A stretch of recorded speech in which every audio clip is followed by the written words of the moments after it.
Hello, everyone. We are finally back. Hello. With episode 6.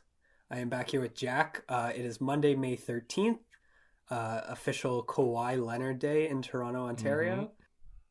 We are going to do a quick breakdown of the drama that has taken place between all of these conference semifinal games, specifically the two big game 7s yesterday. And then we're going to do a quick look forward to both the Milwaukee and Toronto series, as well as a little bit of a look at Golden State and Portland.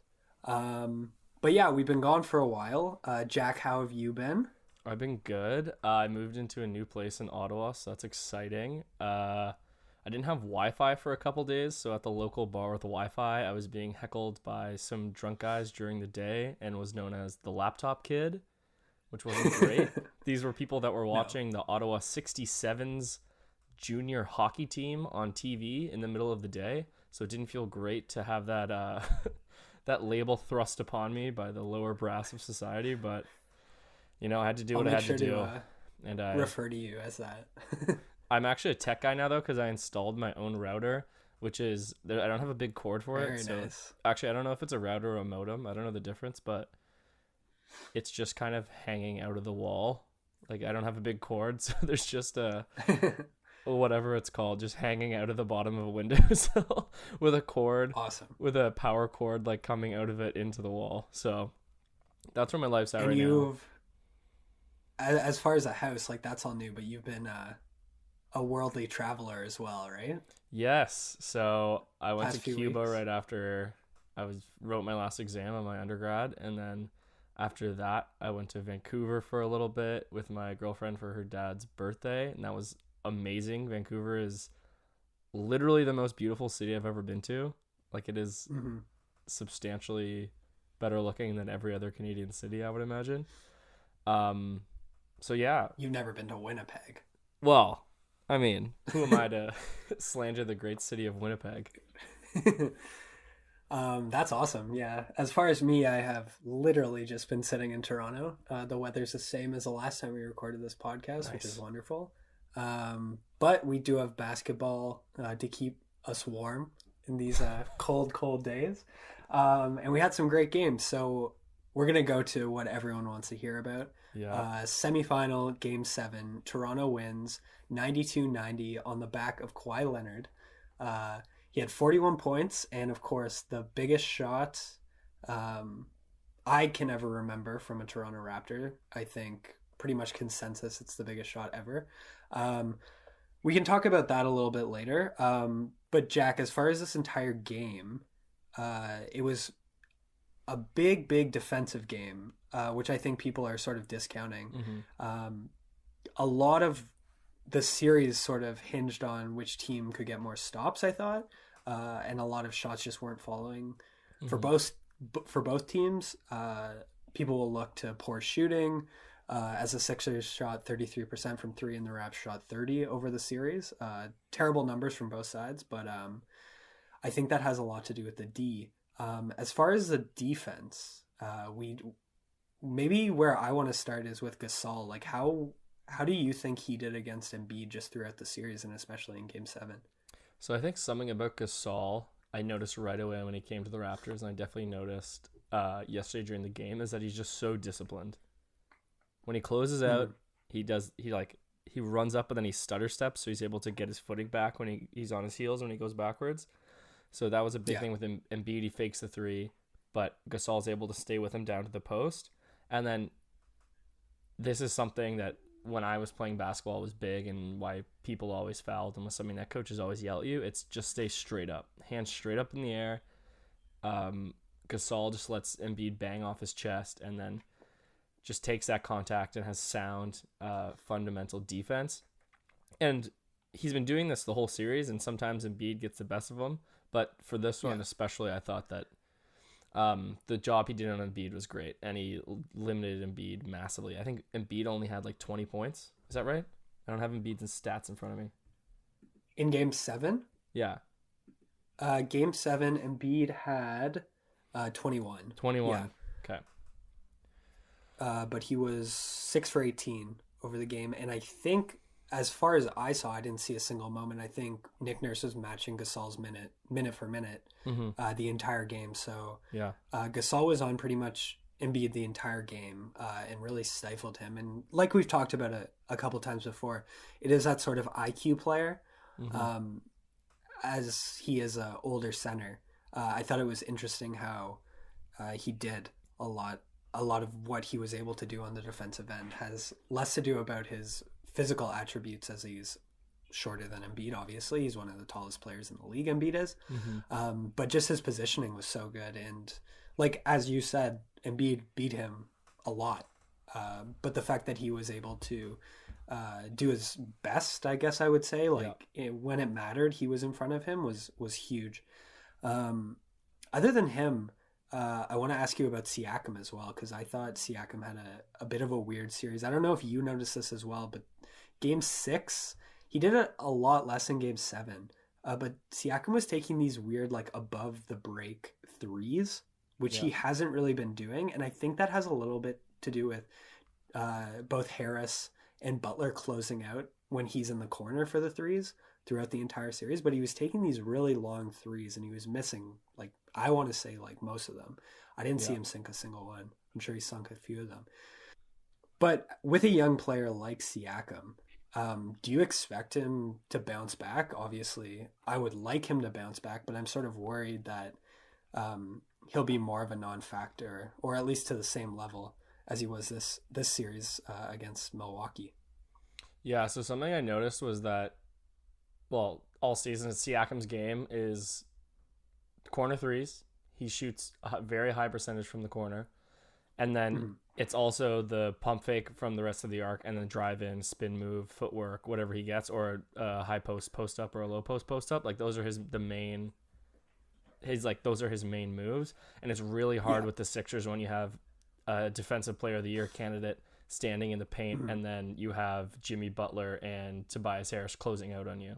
It's going to limit you a lot. And then if you match that with the fact that you have a young player who hasn't been in this situation before in this capacity, it's not gonna look good. And hopefully he learned a lot from this, and he's gonna bring it into the Bucks series. But if you have Chris Middleton on you and then Giannis lurking in the paint, that's not that much different. And hopefully we see Siakam like we saw in the rest of the season, where he is kind of the matchup problem that every team's been having, where, okay, you need to put your best defender on Kawhi Leonard, you need a small guard to cover Lowry, and then that leaves Siakam. And if you put the big on him, he's going to take him to the hoop. And if you put the big on him, he's going to stretch him out, then take him to the hoop. You put the small on him, he's going to post him up. So you have to decide where you're going to have Bledsoe, I think, going forward in the Bucks series as a pivotal matchup. Hopefully it works out in Toronto's favor, but the Bucks have been known to have been very sound defensively under Budenholzer. Yeah, but I do think the difference between a Bledsoe and a Butler will give Siakam a lot more of a chance to sort of shine in that series. Yeah. It's weird, like, these two teams you sort of think of being kind of similar, but because you have, like, the big, like, Giannis and Embiid, like, your two stars are really large guys, and then a couple shooters around them, like, obviously the Bucks have quite a few more shooters, whereas the Sixers would only have JJ, and on every other day, I guess you could throw Harris in there. But I think Siakam's going to have to be a lot more of a factor in this upcoming series, and we'll get into the Milwaukee-Toronto thing, but I want to quickly touch on the Sixers, because I know you wanted to talk about where you think the Sixers go from here. So this is, in my opinion, we're sort of passing the halfway point of this whole process thing. So this is the second time that they've gone out in the conference semifinals. Obviously, compared to last year, I think they did a lot better job. They were playing a much better team than the Celtics last year.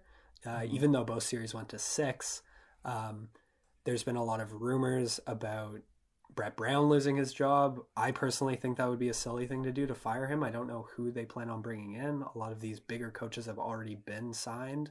I mean, if you're including who has been signed, like Jason Kidd is reportedly on the Lakers staff right now.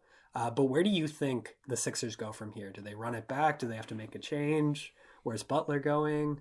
What are your thoughts? Well, I'm going to answer your question in a kind of a roundabout way. The problem, I think, with the Sixers that I'm finding is that they're building around a lot of players who have massive flaws. And I know this isn't news for anybody who follows these players, but you have Simmons, who I think heard someone whisper about a jump shot when he was in 6th grade, and that's the last time he ever heard someone talk about it.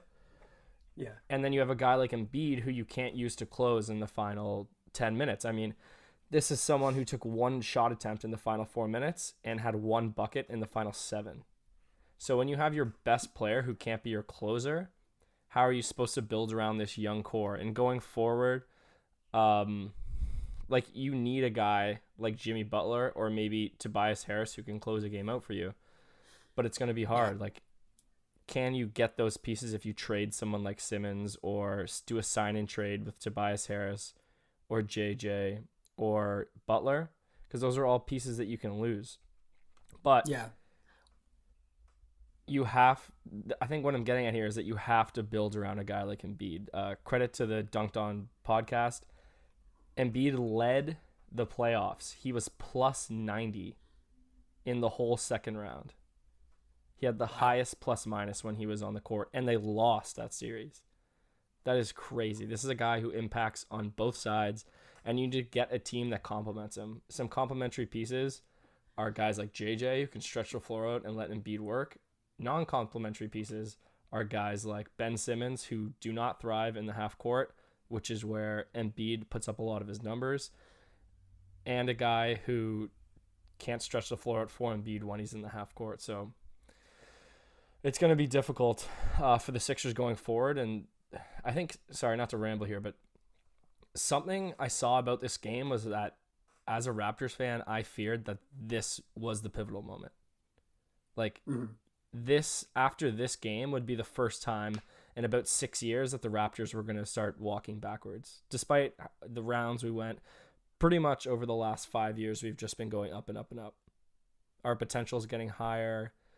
Masai has been stacking our assets, and even if we didn't have as many wins, we had more assets, and the future looked brighter and brighter. If we lost this, we're all afraid that Kawhi's going to leave. Personally, I actually think he is probably going to leave. I think that's been the rumors the whole time. We'll see what happens. But it's also the same for Philly. They have 3 of their top 6 players leaving. That's substantial. So could this process all come crashing down? It's very probable.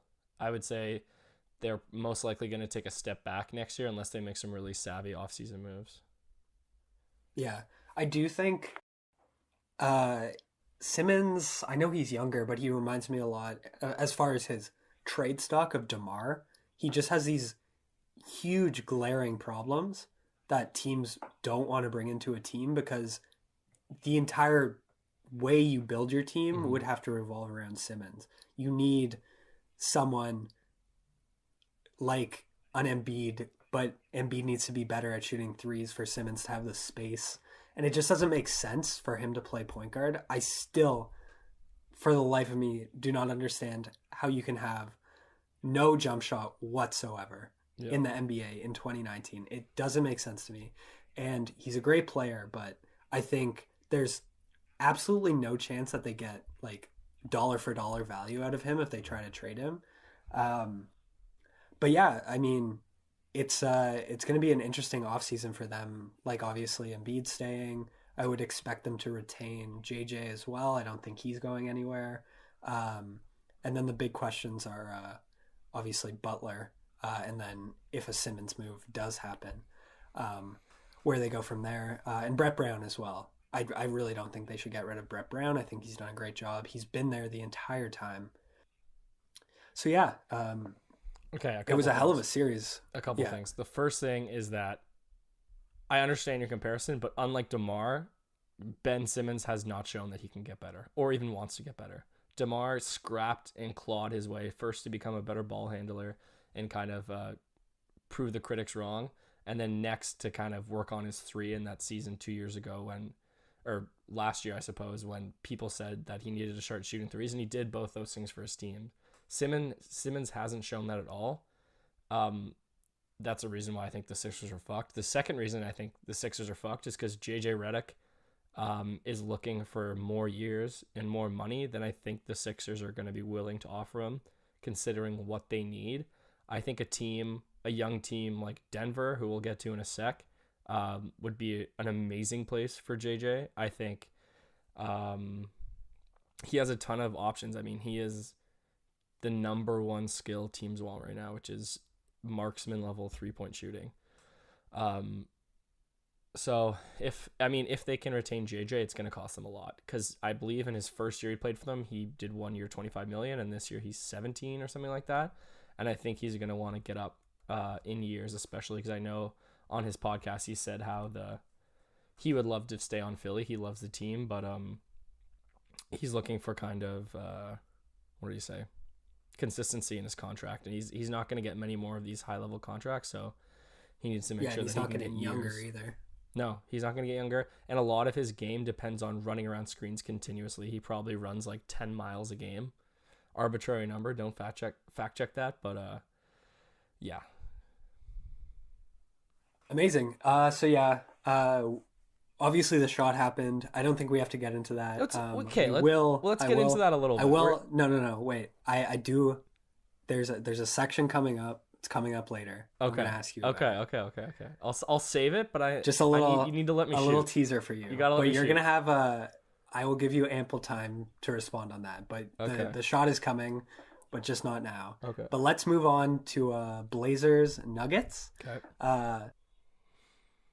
So the Blazers make it through to their first conference finals. They're going to be playing the Golden State Warriors, as we all know. That will kick off Wednesday as well, I believe. I'm not really sure. But yeah, so that is their first conference finals since 2001. Dame actually had a pretty terrible game. He shot pretty awful. I don't think he hit a three. No, so he was 3 for 17. He hit a three. But the big story here was CJ sort of took over the entire game. How did you feel about this game? Because on the flip side, the Nuggets were 2 for 19 from three, which is absolutely atrocious. And Jokic was the only one to hit threes, which I think is absolutely insane. He hit 2. But Jamal didn't hit one. Gary Harris didn't. And you have built this team around these great shooters, and none of them were able to sort of stand up when it really mattered. So obviously this is a young team. Do you think this Nuggets team is going to be able to run this back, or is this like a one season blip where they're like one of the best teams in the West in the regular season? Okay. I'll answer your first question quickly because I don't have a ton on that, but between Dame and CJ, I was crunching the numbers between the two series that they've played. CJ's numbers are almost identical. He had 24 points and 26 points, and his assist rebounds are pretty similar. His shooting splits are also very similar. He went up 7% 3-point shooting in the second series, which is what they needed. On the other side, Dame's numbers were not identical at all. He had 33 points per game in the first series, and this series he had 25. And the most glaring number is he shot 20% worse from three, which I think killed them in a lot of the games here, and part of the reason why it went to 7, especially with that quadruple overtime game. And that kind of made me realize that they're going to get fucked up by the Warriors. I think it's going to be a 5, maybe 6 games if they're lucky. Yeah. And to answer your Nuggets going forward, I actually have a little basketball reference trivia for you. So I was looking up how young the teams are. And my question to you is, to answer your question with a question, then I'll get into something else. Which team is younger, Portland or Denver? Let me think about it just once. My thinking is the oldest player on the Blazers might be Dame. It's not Dame. I can't think it is not Dame. So I have a bunch of pages open from them right now, but I don't want to look at them because that's going to give it away. I want to say that this is like a trick question, and that you're saying average age, right? Yeah. Of the team. I want to say that it's the Blazers. Now that I think about it. So you're correct in that it is a trick question because they have identical ages of teams. They are both 26.4 years of age, which is insane. I was so surprised that to the decimal they're the same age. Evan Turner is the oldest player on Portland, and then true. And then Dame. I can't think of anyone who's older. 28. I think there are some other 28-year-olds. I think Enos is up there as well. Yes. So the one thing I will say is they like this. Or no, I guess it doesn't include Anthony Simons. Or is he on a two-way? Anthony Simons is like literally 19 years old because he didn't go to college and is like one of those weird players who somehow is in the NBA. Yeah.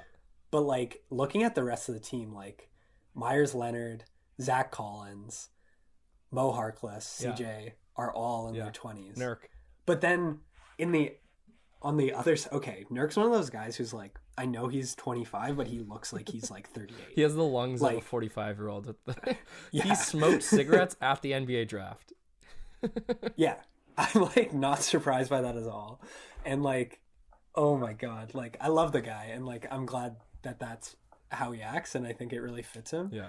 But it's weird, like what that kind of makes me think about is like we think of this Nuggets team as like this super young team, but they're not necessarily that much younger than the Blazers. No. In fact, they're actually the exact same age. No, but I think the difference in why we think that is because they have so much more potential and because the Blazers have been at this level for the past 4 years, maybe even more, but the Nuggets have kind of had this meteoric rise within the past, I mean, even between last year and this year, it's been a massive jump.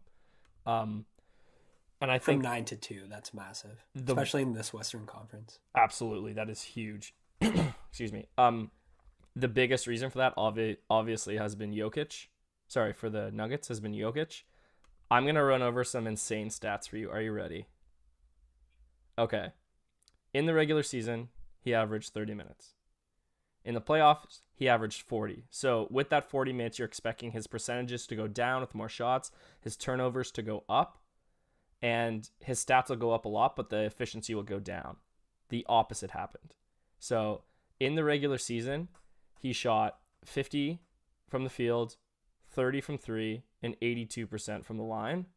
In the playoffs, he went 1% down in field goal percentage, but shot 39% from 3, opposed to 30, and he shot 85% from the line, opposed to 82.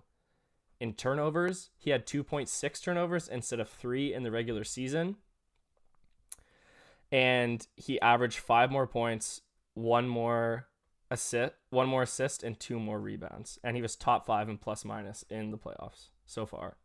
That is insane. When you're saying that is to say that when you are the Nuggets, you know that you have an MVP caliber player that gets better in the playoffs who is young, and you can build around that person. That's why I'm saying that if they go out and they get a JJ or they go out and they get a Tobias Harris, this team is going to be legitimate for the next 5 years, because I don't think Jokic is going anywhere either. No. I would say like the biggest problem with this team right now, in my opinion, is the Paul Millsap entire thing. Like that saga, like he's old. He was an all-star for whatever reason 2 years ago. Or was that 3 years ago? I forget. But yeah, he had a terrible game in game 7. He was 3 for 13. And he had 10 points in the entire game, 4 for 6 from the line. The Nuggets as well in general were terrible from the line. Obviously Jamal was 9 for 9 as he is known to be, but Plumlee was 2 for 5. Monte Morris was 3 for 5. Don't disgrace the mighty Plumlee 3. They shot 71% from the line, which like kind of ruined them if you think about it, because they lost by what they lose by 4. But yeah, I think if they are able to bring in like a true power forward, which I mean that position doesn't really exist anymore. If you can bring in like a JJ, I love that.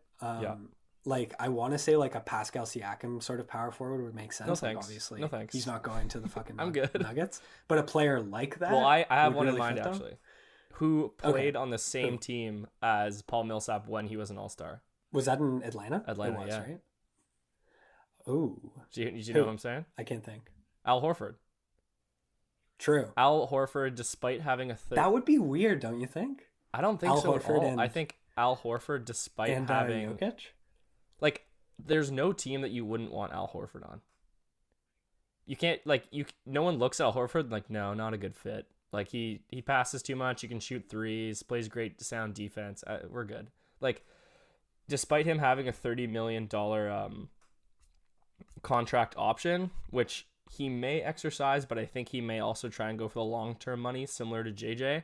I think if both, I think he knows he can get paid. Oh yeah, he can definitely get paid. I also think he's just done in. I think like the Celtics are going to implode as well. Yeah, like we'll talk about that some other time. But yeah, despite Kyrie submarining the Celtics season, I think that may have been the best thing for him because it rose his stock so much. I think it was so easy to see how important that Horford was, and with him and JJ going to Denver, I'd be really excited about that. Yeah, I like that. I'm really excited for the Nuggets, obviously. Jamal Murray, great Canadian kid. Great Canadian. As Jay Skeets says, the least Canadian of all time, which I really like because he's kind of an asshole in a good way. Yeah. He's rude, he hits threes, he celebrates, all that fun stuff. So I'm excited for that. And Jokic, I think... Yeah, it's hard to say. I'm sure, like, I consider him a top center, like, 1 or 2, like, beside Embiid, going forward. And I think he has more potential. You can throw Cat in there, but, like, Cat needs to make the playoffs again if I ever am going to take him seriously. The only other thing I want to touch on is Rodney Hood had this weird ankle, or I guess it was a knee injury, and it looked like something in his knee, like a torn ACL or MCL. I forget which way the knee bent, but it was from behind. But he is, the MRI came back negative, so he is day-to-day, so he should be back for game 1, which is great news because Rodney Hood has been amazing for this Blazers team. So that's good to see. Yeah. I'll jump. Sorry. I've been jumping in a lot here. I'm shaking. Since the shot, my blood has been more adrenaline than, I don't know, platelets, I guess. I'll check, spell check or whatever. Anyways. Okay. Second piece of basketball reference trivia I have for you. Rodney Hood led the Blazers 3-point percentage with 50% from the line this series. Another Blazer tied this percentage this series. Who was it? 50%? He shot 50% from 3. That's insane. It is insane. Who tied it? You might throw up. Give me one hint. Are they a like low volume shooter or a high volume shooter? I really don't know that much about the 3-point shooting habits. I can give you a hint. They played for a different team earlier this year, and I think that may have just told you who it was. Oh, so I was gonna say yes. I was gonna say Zach Collins because like he takes like 1-3 a game, and I thought he just got lucky. But I'm definitely thinking Cantor now. It's Cantor. That you said that. Yeah, it is. Can't play Cantor from earlier this season. He's been through a lot. He had his shoulder ripped out. He is celebrating a religious holiday by not eating, as any person on Instagram will tell you. And he is like an international criminal, also wanted for treason. So do you know, like, put all actual things aside, if the Blazers and the Raptors make the finals, Cantor is not allowed to cross. No, he's not legally allowed to cross international borders. Oh my God. So he cannot play the games in Toronto. If it gets to that, which I think would be the least likely of anything. Yeah. Is a Blazers making the final. I have a question about that later for you as well. But yeah, Cantor, what a resurgence. I do want to, because we're already at 30 minutes. I want to get into these predictions for next round. So let's start Golden State Portland, because I think this one's a lot easier. Simple question. Do the Blazers have any chance whatsoever? And will they even win a game? Okay, so I think the easy answer is no, but for conversation's sake, I'll try and flesh this out a little bit more. So the best chance they have is if they snatch one of these home games at Golden State to start it off. I think it's very possible. They went 2-2 during their series in the regular season. And one of the biggest problems that they have is that they have literally no wing defenders. And Golden State, with a healthy Kevin Durant, is one of the most wing capable teams in the league with Draymond and Iggy, who are all incredibly smart players. But without Kevin Durant and without that weakness being exploited, I think they have a chance to steal one at home. Especially if, like what we were talking about before, if Dame and CJ both kind of line up their hot shooting nights on the same night, they have a chance. But over 7 games, I really don't see it. I think you also have kind of like a fuck you edge with Dre, Clay, Steph, and Iggy, who are like, hey, we were here when we won those 2 titles without Kevin Durant, or that 1 title without Kevin Durant. 1 title. Went to the finals. Yeah. They went to the finals. We were the original Warriors. Like, we made all of this happen. People think that we can't beat the Blazers with Enes Kanter and Rodney Hood as their like 2 of their top 5 players. Are you kidding me? Like Seth Curry as well. That's a good storyline. Seth Curry. Yeah, I really don't think they have a chance. So you're saying you think they need to steal a game early before Durant starts playing again, basically? 100%. Well, there's also another player on the Warriors who's going to come back. DeMarcus Cousins.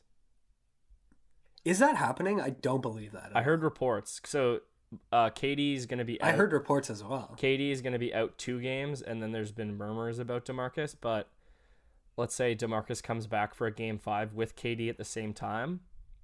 I mean, there's always a chance that chemistry can get screwed up, but like, seems like a bit of a nightmare for the Blazers. Kevin Durant will have a field day against this team. It's a shame he's not playing the first 2 games, but it could make the series more interesting. Yeah, I think for them to have any chance to force this to like even 5 games, Dame and CJ both need to just have like lights out performances. Yeah. I still don't know who's going to cover who.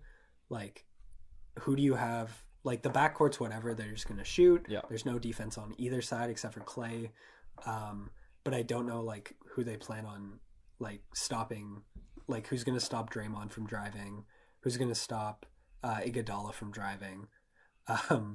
It's just like a really weird team. I think it'll be a fun series either way. Like, even if it's only 4 games. And it's super one-sided. But yeah, I think, unfortunately, as much as I love the Blazers, I'm going to have to say it's going to be Golden State in 4. I think it's going to be a clean sweep. I like the Blazers are destroyed. Like, this is insane, like how much they've gone through as far as like losing Jokic and then losing Hood. Like, I don't expect Hood to be 100%. Nurkic. Nurkic, yeah. But Hood is also Hood won't be. Did I say Jokic? You did, yeah. Of course I did. It really like is annoying that there's 2 centers with such similar names. Yeah. What do you think? Well, I think Blazers in 5. I'm kind of counting on Dame and CJ kind of. Blazers and sorry. You mean Jesus Christ? Warriors? What's going on? Warriors in 5. I'm kind of counting on the fact that this has kind of been a very Blazers-centric playoff.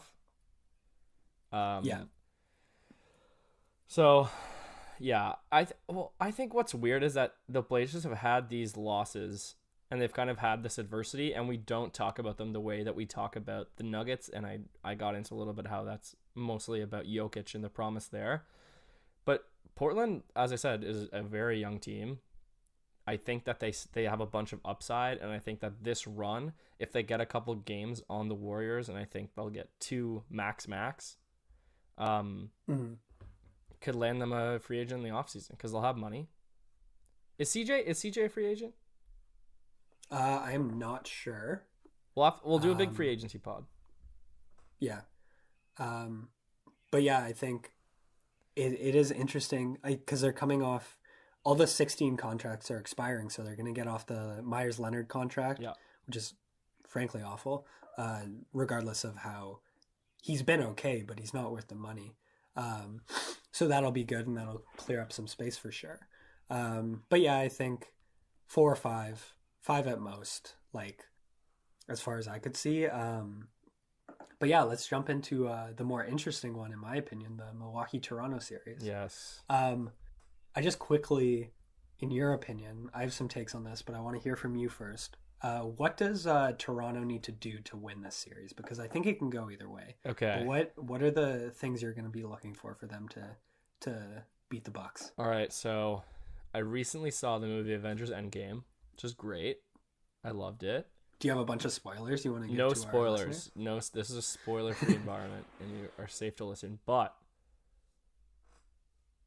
what it reminded me of is it's a lot. You know that moment? Did you see Infinity Wars? Yes. When Doctor Strange, he says it's 17 million to 1 or something like that. And there's all these possibilities he's sifting through. That's how I feel sifting. Not that it's 17 million to 1, but there's these infinite possibilities. You have 2 high-level chess masters in Budenholzer and Nick Nurse. And I mean, Nick Nurse is relatively unproven, but he's proven that he is like, can set up efficient offense and defense.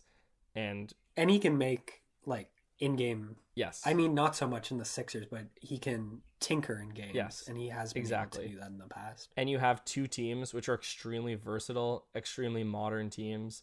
And you basically have Thanos versus Thor fighting against each other in Giannis and Kawhi. I think for basketball nerds, this is going to be one of the best series that they will have watched in this playoffs. I don't really know how to talk about it. I think I'm going to have all these predictions, and then we're going to see the game unfold, and it's going to be completely different. I think they're going to anticipate moves 3 ways, or three turns in advance almost. I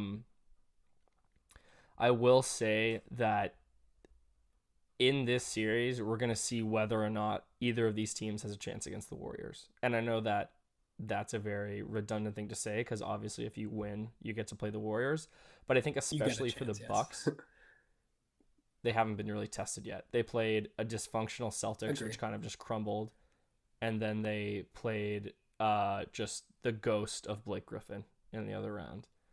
And they're about to go up against a team who is lauded as the best Eastern Conference teams by a lot of people.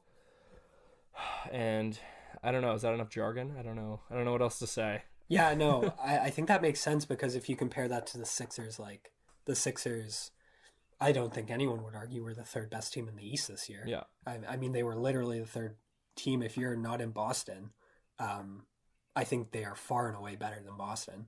Yeah. That series clearly showed it. They pushed Toronto to the absolute brink. And without that Kawhi shot, who knows what would have happened in overtime, but we don't have to think about that because we're through. But yeah, one thing that Nick Nurse did say in the post game after Game 7 was that both the Magic and the Sixers have these really set up teams where they're running set plays on every single possession. They're setting up in the half court, and Milwaukee doesn't do that. They distribute. They're faster. And while what he was sort of getting at was that it's going to be more difficult because we're not going to see the plays coming, I actually think that will sort of favor Toronto if we're able to get out and run a little bit more, because that'll open up more space for Siakam. I am interested to see like everyone was calling it the Gasol Bowl. Obviously, Pow's not going to play. He's out for the rest of the playoffs. Oh my God, I didn't even think about that. Yeah, but so Marc Gasol and the other twin, well, I guess they're not twins, Mark and Pow, but the Brooke Lopez, the other brother, big brother, set will play each other, and I think that's going to be an interesting matchup with these 2 larger guys who are starting to shoot threes in the last few years. Yeah. I'm really interested in that. But yeah, I think as far as like defense, like the Raptors got beat up, and I think I expect a loss in Game 1, just right out the gate. It's going to be difficult for us to win that first game, which is fine. But yeah, I think it's super interesting. But Siakam 100% has to be the X factor for me. If he's able to play like he did in the regular season and overwhelm some of the smaller defenders he's going to have on him, which I do think he will be able to do because they are not as defensively sound or as defensively large. I think he'll have a really good series. I can't definitively make a call because I don't know what's going to happen in this. This is the first series, I think, where people are going to like really struggle to decide, but it's going to come down to the stars, which I know is sort of like the dumbest thing that you could possibly say, is that, oh, it's like if Giannis plays better, then they're going to win, and if Kawhi plays better, then they're going to win. But I think it's literally going to come down to that. But I am excited. It's going to be, as you said, a great series. Yeah, I think as far as predictions, like, this team scares me. They are disciplined. They have one of the most talented players we've ever seen. And they have... Pat Connaughton can suddenly play as well. Yeah. Which is super scary. Yeah. I hate when that happens. It's ridiculous. But Raptors in 7, baby. Raptors in 7. I understand that the Bucks are legit, but I'm going to go with the Raps in 7. I have to. I don't have another choice. All right. I like it. I can't put a number on this. It'll be interesting to see what happens. I'm still like in awe of Game 7, so I want to get to that. We're gonna flip the tables on this one. Usually Jack is the one throwing questions at me, but this week I'm gonna be throwing some questions at Jack for the take it or break it. So it's gonna be working just like it did before. I'm gonna throw some takes at Jack, and he's either gonna take them or he's gonna break them. So question number 1, Jack. Yes. Are you ready? I'm ready. The Kawhi Leonard shot at the end of Game 7. Considering everything that every team in Toronto has ever been through, was that the biggest moment in Toronto sports history? Obviously, a little bit of recency bias. But this has been a question going around, and I think there's a big thing. So I want to hear what you think about that. Biggest moment in Toronto sports history. Take it or break it. Okay. I can say definitively for me, it is the greatest sports moment of my life. Now, for the millions of people that live in Toronto, I'm sure that's not the case. You have 2 Jays championships that I think set the city on fire. You have multiple Leafs cups, even though those were won when things were still in black and white. We don't have to get too much into that. Hockey kind of sucks. We'll move on. You have the Argos who have won, and you have TFC, which has recently won. Oh, the best ever. I think you have to go with Carter's home run. That was his name, right? Yeah, so, yeah, Joe Carter. Yeah, I think you have to go with that one. The stakes are so much higher. It's actually kind of a similar situation, if you think about it. And but he won the World Series off a single hit. Yeah, so, that's nothing to shake a stick at. Yeah. So, basically, what I've boiled it down to let me hear it. In recent memory, including the Kawhi shot, there are 2 others. It's the Carter home run, and then the Batista bat flip. And that's all that Toronto. Those are the like big moments. No hockey in there? Setting aside, like there was talk about, like, I'm not huge on hockey, but Doug Gilmour hit like a wraparound shot. Like, that's as much as I know about that. Don't say Doug Gilmour. Don't like, if you're at a bar and someone's like, well, actually Doug Gilmour, no, don't talk Doug. But yeah, I think I would put it number 2 behind the Joe Carter home run. Yeah, it has to be. Right now, it seems like the biggest moment in like Canadian sports history. It's a heritage moment. This is a Canadian heritage moment. This plays before movies and theaters. Yeah, it should. It should. So yeah. So I was break the first that one. one. So I break that one. You're gonna break but it, a respectful break. but it's up there. Yeah, the way you break a glow stick. I break it just to shine it, just to let people see how bright it really is. Yeah, I love it. Okay, number 2. There's a lot of free agency rumors going around, but the one I want to ask you about is Klay Thompson. Okay. Simple question, and this can be either team, but is Klay Thompson going to LA? Okay. Despite our good friend Peter Allen stating that Klay Thompson is going to go to Europe in the offseason, Klay's a weird guy, but I think that's even a little weird. Klay Thompson famously left Endgame an hour in because he wasn't happy with the way the plot was going. It was also a 3-hour movie, wasn't it? Yeah. He's probably just bored. It was good. There's no reason. It was well paced. Anyways. Yeah. I don't think he's walking at 1 hour on the Warriors, though. I mean, this is really like I think you can say that the Warriors in the last how many ever years of this dynasty has been the Curry experience. It's really been the Splash Brother experience. You have so many games in their history that's been the Klay Thompson game. You famously have the game where Klay shot them back in against Oklahoma City. He's a legend there. I think he's staying, and his jersey goes up in the rafters. Even if Kevin Durant leaves, they're going to be fine. I think we saw that last night. It's also going to free them up some cap, and they may be able to get a lot of the people that we're trying to get to go other places. Like, don't you think JJ Redick could be a Warrior? Don't you think Tobias Harris could be a Warrior? I would hate that so much. I would hate if anyone important went there. But yeah, I could see both of those. He would have a very low approval rating as like a 4-year Duke man, as well as a Warrior. And a Clipper on like the Lob City Whiny Boys Clippers. Yeah, Jesus Christ. He was in a lot of like universally hated teams. But I love JJ. Extremely good look. Extremely good look. My thought is they need to give Klay the max to get him to stay. Yeah. But I do think it'd be interesting if he went to, I don't think he makes sense on the Clippers, but I think it would be funny if he went to the Lakers. And I say that like very accurately. I think it would be funny. Oh, so I only thought Lakers for some reason. I don't think he'd fit on the Clippers, but the Clippers have the space. If he wants a max contract and he wants to be the best player on a team, that's where he would go, I would say. And that would like be a weird team with Patrick Beverley, because then Beverley would be like their 7th man, I guess, because he wouldn't start anymore. Wait, wouldn't you? But I think it could be interesting. Who would your starting lineup be then for the Clippers?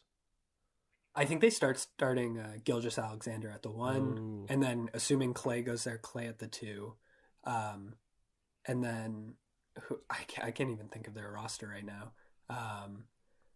But like standard, then I would say you have Lou coming off the bench again, and then Pat Bev as like your 7th man. Pat Bev and Lou coming off the bench.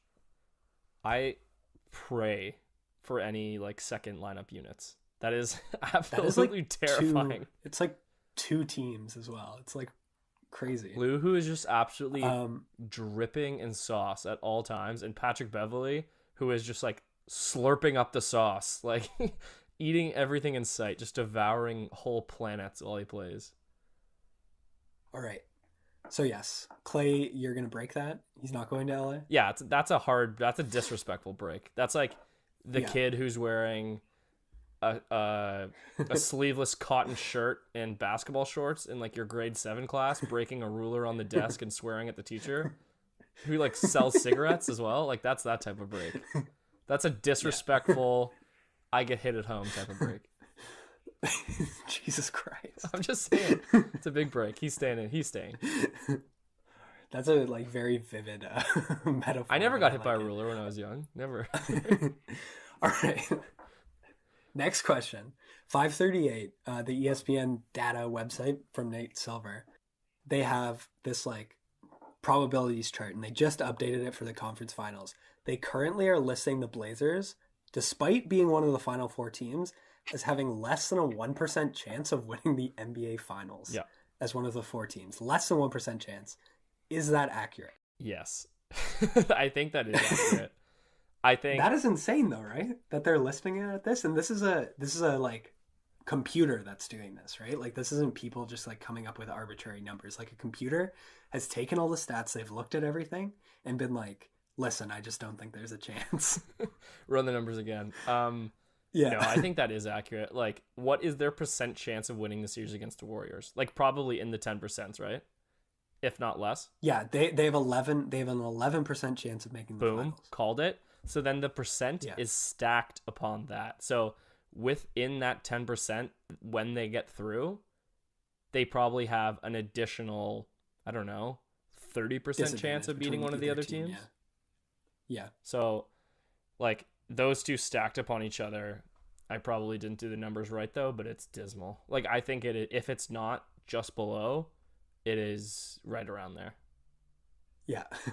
I would be nice and give them a 2% chance. Like, I would fudge the numbers at least. Andy, so you said they get sweeped. What is this? I said they lose in 5. They're going to get swept. Yeah. I mean, swept, it just seems so rude to give them less than 1% chance, but I digress. Okay. Look, overall, you're trying to ask the computer to have manners.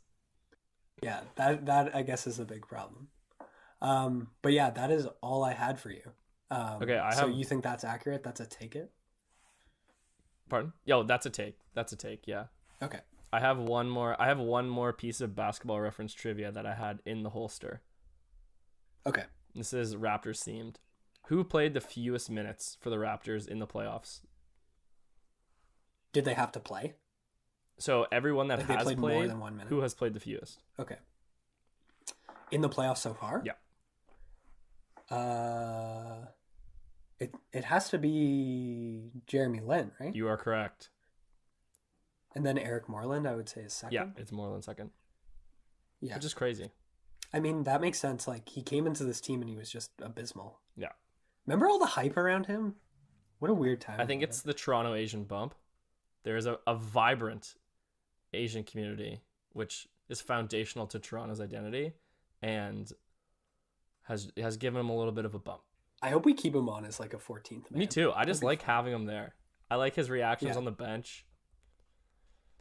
I will also say this, he is very liberal with his Instagram stories.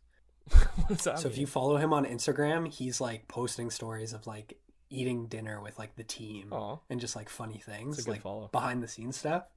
It's a good follow. He posted this story of, I think it was Jordan Lloyd doing a shot of syrup when they were getting breakfast, and like a video of like OG dancing while he like ate pancakes. It was good. A lot of pancake content. Yeah. That is I think all we have for you guys. We're running into the 50-minute mark here. So I hope you enjoyed. We'll try to be more regular now that Jack's jet setting is all done. And yeah, thanks for listening. Bye.